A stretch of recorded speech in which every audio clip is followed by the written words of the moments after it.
vuoi risollecitare perché abbiamo la prechiamata vuota. Tutti gli atleti, cortesemente tutti gli atleti partecipanti alla gara dei 50 metri rana con urgenza in camera di chiamata.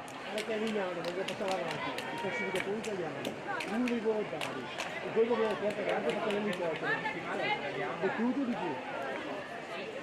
Il colpo che ieri non ho fatto, e dopo i picchetti che erano rimasti a 25 perché... Passiamo alla premiazione di 400 metri misti assoluti maschi, consegna le medaglie all'organizzatore del circuito nuoto Italia Aurelio Minini, consegna le medaglie di bronzo per il suo terzo posto col tempo di 4:36:81 per l'Antares nuoto a Tobia Svaldi.